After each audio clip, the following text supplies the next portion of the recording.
A horror story? A postmodern detective story? Wait. This isn't right. I haven't written anything. He's so humble. Okay. Alan Wake 2 is the sequel to the standout game that is loved by horror fans, which pushed boundaries of what could be done at the time. So how does Alan Wake 2 hold up? Remedy has once again decided to push the boundaries further, and in some ways they succeed, while in others they fail. This is Must Play Reviews, and this is a review of Alan Wake 2. Visually, Alan Wake 2 is a mixed bag of goods. At times, during cutscenes, it is stunningly realistic and beautiful, with its lighting, skin detail, and overall quality of animations, but it falls completely apart during certain gameplay segments. During Alan's segments, visuals are rough, full of jagged edges and other issues, especially when set inside the darkness itself. The world is awash with bloom effects, rain, and enemies with an oily substance to them. When they are hit with your light or you pass through their shadows, it is almost impossible to see what you are doing. Now, Saga sections have a different approach to visuals. Hers takes place in the beautiful town of Bright Falls, set in Washington. It is full of beautiful pines, ferns, and old rustic buildings and houses. While her sections are stunning and picturesque, there are certain areas where the graphics once again fall to pieces. Inside the lodge, the SSR combined with TAA turns into what looks like static on the screen, creating heavily pixelated bright spots all over the image. Now, in both character sections, the flashlight is a bit of a problem.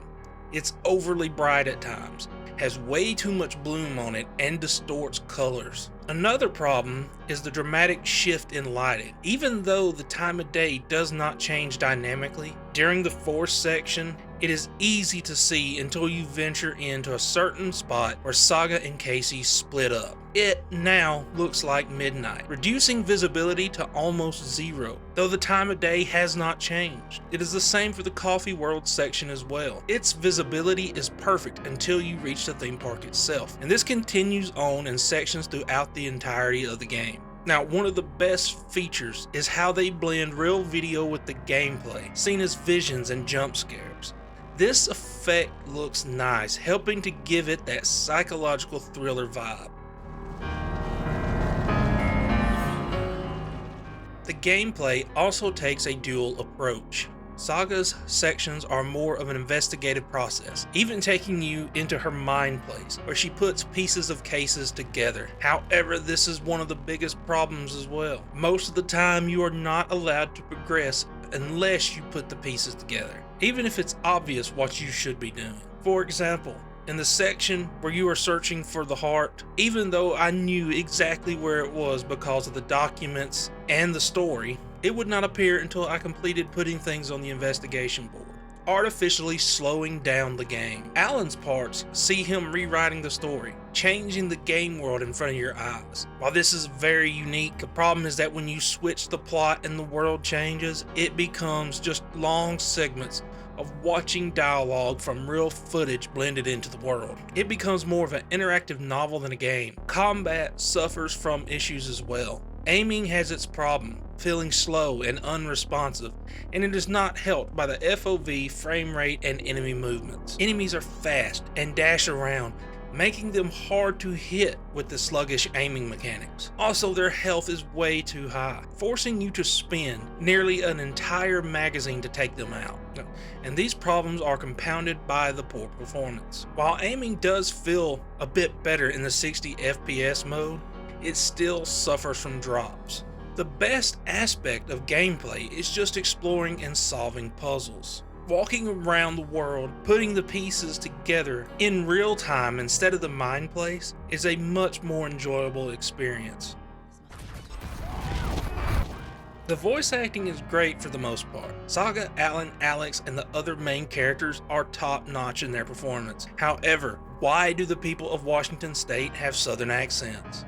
It feels out of place. The ambient noises and horror atmosphere are present, but they aren't in any way scary. The only horrifying part is the terrible musical you must suffer through. The story is engaging, but hard to get through because of its other issues. Alan's story is told in that same narrative tone from the first game, while Saga's seems like it's written by a 4th grader. It's strange considering the unbelievable quality of writing from this studio in the past. Besides that, there is a ton of story present in this game, from case files, profiling, subjects, Alan's writings, and connections to other games from Remedy. Alan Wake 2 is an oddity. It uses a highly technical engine that can produce great results at times in the visual department, but the choice of visual effects isn't always great. It has 2 performance settings on PS5, but neither is perfect. The story is engaging, but the gameplay holds your hand and forces you to complete case files to progress, even though you already know what to do.